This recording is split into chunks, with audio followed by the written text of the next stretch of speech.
Muy buenos días. Saludos a todos en el nombre de nuestro Abba Kadosh. Desde aquí, en medio de la ciudad, en medio del tumulto que provoca este ruido, que nos hace perdernos de repente en el inconsciente. Para el día de hoy vamos a darle lectura al libro de Cantar, capítulo 6. Mutuo encanto del esposo y de la esposa. Le damos lectura en el nombre de nuestro Abba Kadosh. ¿Dónde ha ido tu amado? Tú, la más bella de las mujeres. ¿En qué vía tu amado giró para que ayudemos a buscarlo? Ella. Mi amado descendió a su jardín, a los huertos de especias, para pastorear su rebaño en los jardines y para recoger lirios. Yo pertenezco al hombre que amo, y él pertenece a mí. Él pastorea su rebaño entre los lirios. Él. Tú eres tan bella como Tirsat, mi amor, tan amada como Jerusalén, pero formidable como un ejército marchando bajo banderas. Aparta tus ojos de mí, porque ellos me sobrecogen. Tu pelo es como rebaño de cabras fluyendo hacia Gilead. Tus dientes son como rebaño de ovejas que suben después de ser lavadas. Cada una de ellas está apareada y no falta ninguna. Tus mejillas son como granadas cortadas a la mitad detrás de tu velo. Hay 60 reinas y 80 concubinas, como también eres jóvenes sin número. Pero mi paloma, mi perfecta, es única, la única hija de su madre, la amada de la que le dio a luz. Las hijas la ven y la llaman feliz. Las reinas y concubinas la alaban.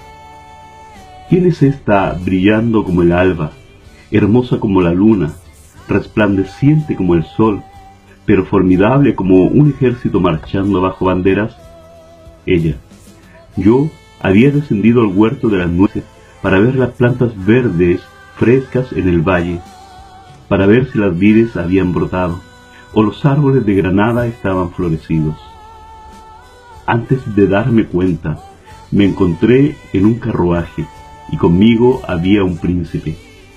Regresa, regresa, niña de Sudán, regresa a donde te podamos ver.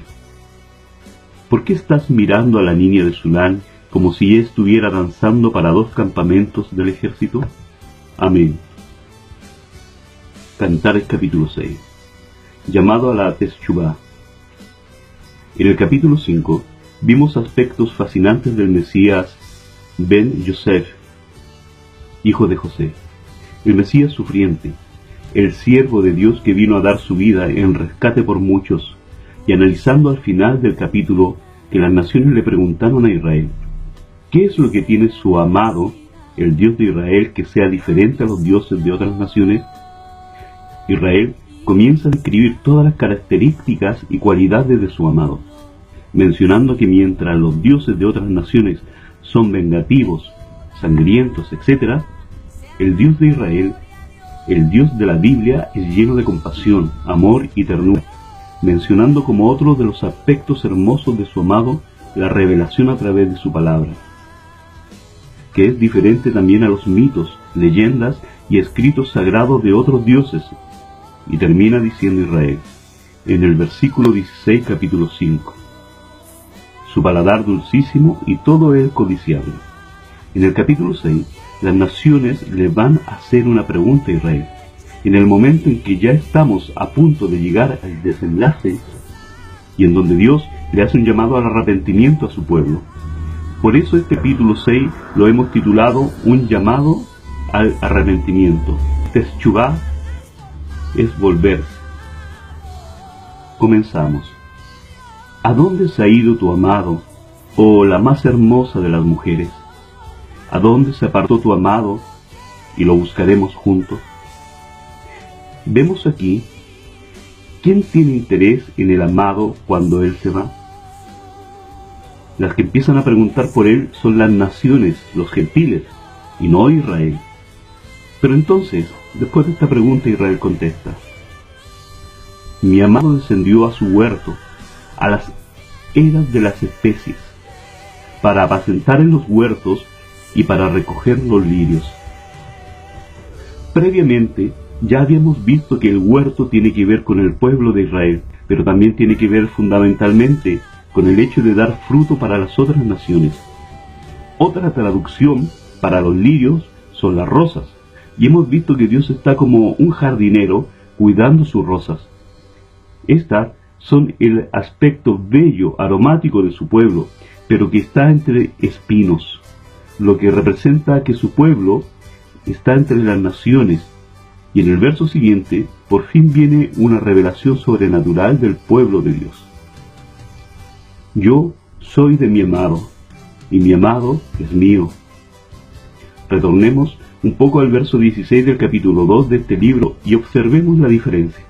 Cantares capítulo 2, verso 16. Mi amado es mío, y yo suya. Él apacienta entre lirios. En el verso del capítulo 2, Israel está diciendo, sí, tú eres mi amado, entonces yo soy tu amada. Pero ya después de todo lo que dice en el capítulo 3, 4 y 5, y que la conquista con su amor, y que Israel examina la hermosura de su amado, entonces dice por fin, Cantar 6, verso 3, yo soy de mi amado, y mi amado es mío.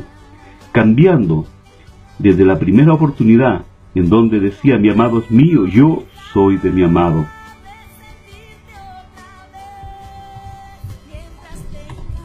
Esta es la revelación sobrenatural. Israel dice tomar la iniciativa, porque por fin entendió que su amado le ha demostrado su compasión. Entonces, toma la decisión de buscarle. Es entonces cuando ya no dice, si tú haces que me nazca, entonces te busco. No, sino que Israel decide buscar a su amado. Mucha gente suele tener la misma actitud, es decir, si quieren buscar a Dios, pero no les nace ir. Así que esperan que Dios les ponga en el corazón ir a buscarle. La revelación sobrenatural que aquí se nos presenta consiste en que eres tú quien tiene que dar el paso. Si quieres que te nazca buscar a Dios, eres tú que tiene que dar el primer paso. Primero obedece y después Dios te va a poner en tu corazón el entusiasmo para seguirle. La excusa de muchos es decir, si Dios quisiera que yo haga esto o aquello, entonces Él me pondría ganas. Pero como no tengo ganas, entonces Dios no quiere que lo haga. Amigo mío, no funciona así. La decisión es de nosotros, de obedecer primero y por amor, para que después venga el gusto y el gozo sobrenaturales. Vas a comenzar a deleitarte en su palabra. Para la gente que dice que no les nace estudiar la Biblia y que no les nace congregarse, la pregunta sería la siguiente. ¿Cómo quieres que te nazca si no lo has probado? Es como un niño al que le vamos a dar un alimento que no ha probado nunca y no lo quiere y dice que no le gusta, aunque nunca en su vida lo haya probado, y le preguntas si ya lo ha probado. Y aún así dice no lo he probado, pero no me gusta. Es entonces cuando le dices, pruébalo y te va a encantar. Es lo mismo cuando le dices al Señor, yo soy tuya y tú eres mío. Hasta ese momento de decisión comienza a acercarte la revelación. Él apacienta entre los lirios. Él ahí está siempre, buscando rosas entre todos esos espinos. Él ahí se ha alimentado. Aquí el Señor responde una vez más. Hermosa eres tú, oh amiga mía, como Tirsa. Tirsa era la capital del reino del norte de Israel, es decir, de Efraín, antes de que fuera Samaria. Lo interesante es que ya que Israel tomó la decisión y viene al arrepentimiento, vemos lo que el Señor contestó. Hermosa eres tú, oh amiga mía, como Tirsa, como la capital del reino que apostató, que se alejó de Dios y que dejó de ser su pueblo. Tirsa era una ciudad que tenía fama de ser muy hermosa. En otras palabras, cuando tomamos la decisión de tomar la iniciativa de buscar a Dios, somos hermosos ante Dios. Él se agrada tanto de nosotros cuando lo hacemos. De este libro de Cantares podemos obtener tips para el matrimonio. Si hay un momento en que una mujer se hace sumamente codiciable y hermosa para su esposo, es cuando está todo el tiempo coqueteando, cuando está tomando la iniciativa. Es en ese momento cuando el esposo se vuelve verdaderamente loco y la ve hermosa. Uno de los problemas principales que hay en el matrimonio es cuando la esposa todo el tiempo está de mal humor. El esposo la está buscando y ella se niega, diciendo que está indispuesta. Una relación así simplemente termina. Si una mujer quiere que su esposo la vea hermosa, busque a su esposo, tome la iniciativa de desear como Jerusalén. Dios le está diciendo a Israel que cuando toma la iniciativa y le dice que es de él, entonces Israel se vuelve tan deseable como Jerusalén. Hablando de la relación entre esposos, está estudiado que cuando la mujer toma la iniciativa, el placer es mayor para los dos. Imponente como ejércitos en orden, aparta tus ojos de delante de mí, porque ellos me vencieron. Después de la dispersión, se fue el amado. El pueblo de Israel esparcido comienza a tener la iniciativa y le dice: Señor, soy tuya, por favor, ten compasión de mí. En ese momento le dice que es hermosa y aparta tus ojos delante de mí, porque ya está decretado un juicio para ti. Te voy a tener en el exilio un tiempo, pero tus ojos me están llenando de compasión, de deseo de redimirte cuanto antes. Tu cabello es como manada de cabras que se recuestan en las laderas de Galaad. Ya habíamos visto una referencia a esto en la expresión de los caballos, que se relaciona con los habitantes más insignificantes del pueblo, la gente que pareciera que son los más indignos. Jacob huía junto con sus hijos y se dirigía a Galaad. Jacob, a los ojos de Dios, era de gran estima. Lo que está haciendo Dios aquí es que Israel es como el mismo Jacob y sus hijos. A los más indignos de su pueblo, Dios lo ve de gran estima. Tus dientes como manadas de ovejas que suben del lavadero, todas con crías gemelas, y estéril no hay entre ellas.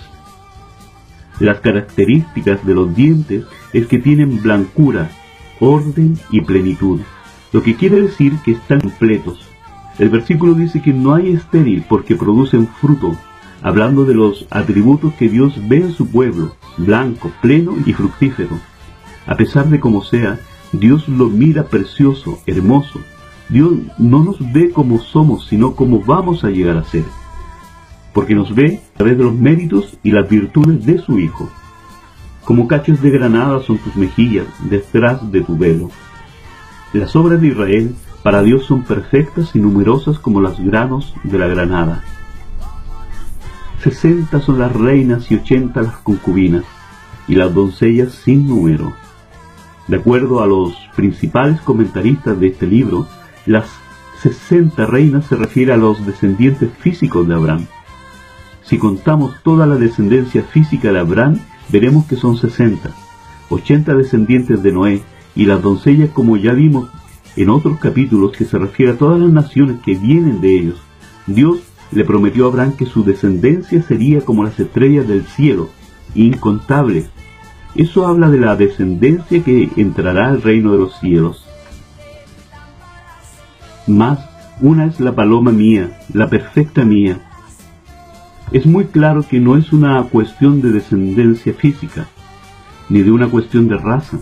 No es una cuestión de sangre, es una cuestión de pacto por la misericordia de Dios. Es la única de su madre, la escogida de la que la dio a luz. La palabra madre, de acuerdo a los eruditos, en esta carta se trata a quien hace que surja. La paloma, la perfecta mía, que da luz de una forma alegórica a los verdaderos hijos de Dios, a la esposa, a la paloma, a la perfecta.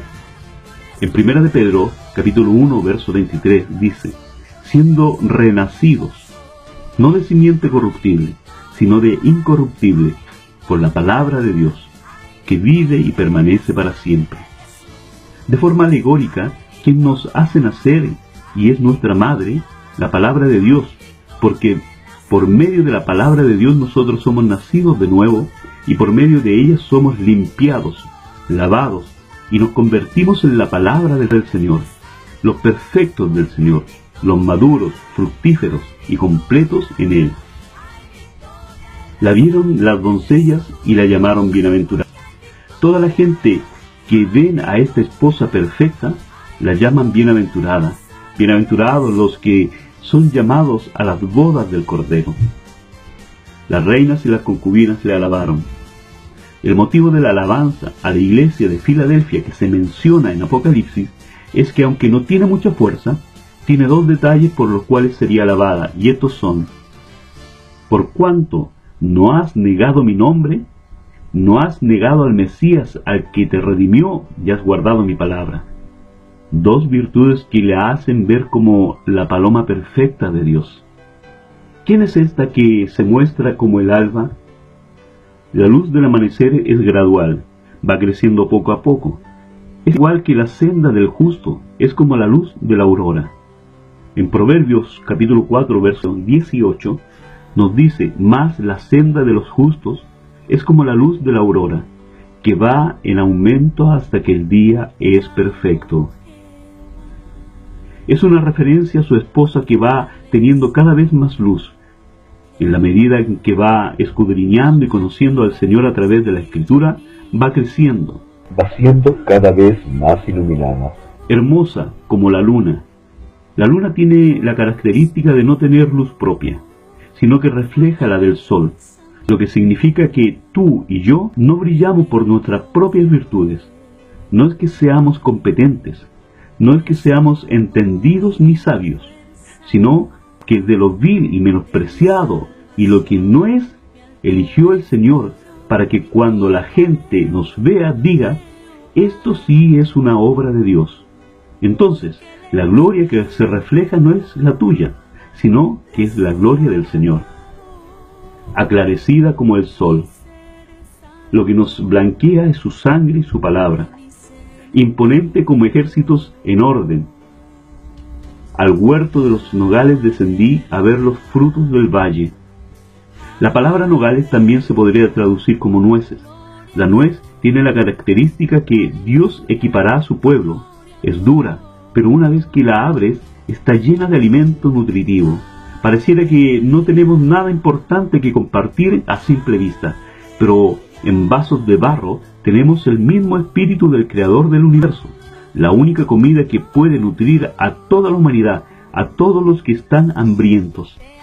Y para ver si brotaban las vides, si florecían los granados. Y a partir de este verso comienza a contestar Israel. Antes que lo supiera, mi alma me puso entre los carros de Anabat. El Señor está diciendo que bajó a los huertos para ver los frutos de Israel, pero lo que Israel está diciendo es que cuando Él bajó, su alma, su naturaleza le había puesto a jalar carros de extranjeros, es decir, que Israel ya se había apartado antes de darse cuenta. La naturaleza de Israel la llevó al exilio. Entonces, las naciones, ante la apostasía de Israel, dicen lo siguiente: vuélvete, vuélvete, oh Sulamita. En otras palabras, están diciendo a Israel: arrepiéntete, arrepiéntete, vuélvete, vuélvete y te miraremos. Cuando dice te miraremos, significa que seguirán su ejemplo, porque las naciones deducen que la redención de Israel es la redención del mundo entero. Entonces le dicen: vuélvete, sé tú el ejemplo, arrepiéntete y seguiremos tus ejemplos. Las naciones están clamando por el arrepentimiento del pueblo de Dios, y a continuación vemos lo que responde nuevamente Israel. ¿Qué veréis en la Sulamita? Si nos arrepentimos, ¿qué vas a ver? ¿Cuál va a ser el resultado si nos volvemos? Algo como la reunión de dos campamentos. ¿Qué va a suceder con la redención? Va a ser la reunión de dos campamentos. Esto es una reunión que sucedió en el libro de Génesis capítulo 33. Esaú iba persiguiendo a Jacob, y cuando está a punto de alcanzarlo, Jacob dividió a su familia en dos campamentos. Recordemos que Esaú, simbólicamente hablando, tiene que ver con Roma. Esto nos habla proféticamente de que va a llegar el momento de una persecución, Y lo que hace Israel por causa de esa persecución es dividirse en dos campamentos. Pero esos dos campamentos van a ser unidos de acuerdo a la profecía de Ezequiel 37 por el Mesías. En el momento en el que Israel reconozca a su Mesías, llegará su redención y la redención del mundo entero. Es por esto el clamor de las naciones cuando le dice: vuélvete, vuélvete, arrepiéntete, arrepiéntete, para que al final veamos la reunión de los dos campamentos, el hijo pródigo y el hijo mayor, quienes se encontraban enemistados por los celos del mayor, que reclamó que el menor se había gastado todo con prostitutas, y ahora que regresaba, el padre le hacía un banquete. El padre le dice al hijo mayor que es motivo de fiesta, porque el hijo menor era muerto y ha resucitado. Todo esto es la introducción al siguiente capítulo, al capítulo número 7 de Cantares, en donde veremos qué implica el arrepentimiento de Israel, y en el capítulo 8 vamos a concluir con la redención final, el rescate final y la conclusión de toda la palabra del Señor. Que nuestro Abba Kadosh, por intermedio de su Ruach Kadosh, llene en plenitud, en verdad, y su palabra sea una lámpara a nuestros pies y una lumbrera a nuestros caminos. Les dejo invitado entonces para que muy pronto consideremos el capítulo 7, el libro más hermoso que compone la palabra del Señor.